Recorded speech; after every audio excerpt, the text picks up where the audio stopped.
Jeremy Clarkson, 62, told the world that he disagrees with Gary Lineker comparing the conservative government's immigration law to Nazi-era Germany, but he defends his right to free speech regardless.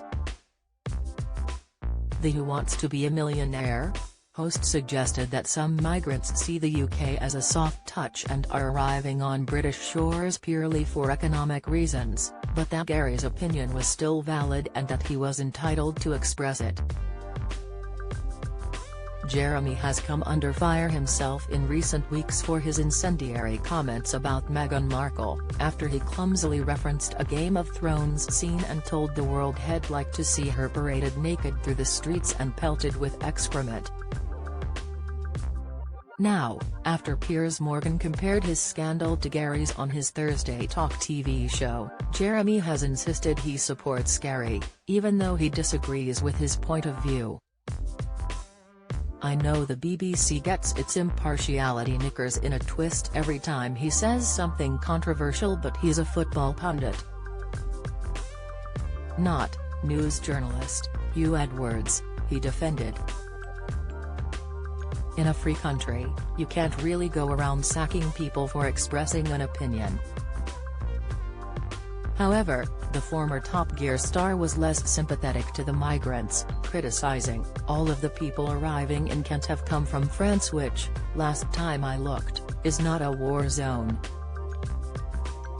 He invited readers of his Sun column to take their pick between the two different views and decide whether they agreed with a former footballer and crisp enthusiast or a motoring journalist turned farmer. However, Jeremy's key message was that everyone should be allowed to have their say, and he blasted the BBC for getting its impartiality knickers in a twist. Meanwhile, on Thursday, Piers Morgan addressed what he suggested was a similarity between the backlash Jeremy received for insulting Meghan Markle and the one Gary received for his criticism of government policy.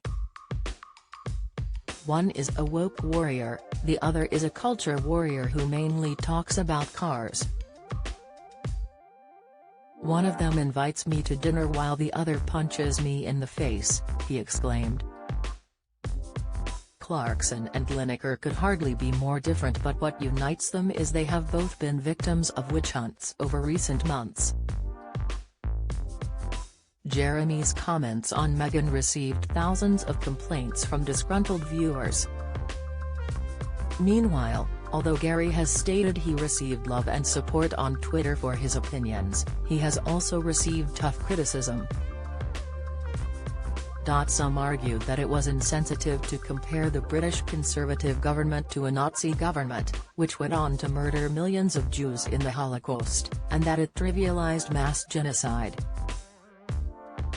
It was announced on Friday that Gary would not be presenting Match of the Day this weekend as expected, following an apparent clash with bosses. The former football ace has reportedly refused to apologize for his words, leading the station to suspend him from his presenting role. In a shock new twist, it has since emerged that there will be no presenters at all on Match of the Day tonight. Following the decision of celebrities like lioness Alex Scott to bow out too in solidarity with Gary, the BBC has decided it will broadcast the latest sporting action with no commentary. A spokesperson explained, "Some of our pundits have said that they don't wish to appear on the program while we seek to resolve the situation with Gary. We understand their position and have decided that the program will focus on match action without studio presentation or punditry." The BBC also elaborated on the reasons for the issue, clarifying, "We have said that we consider his recent social media activity to be a breach of our guidelines on impartiality."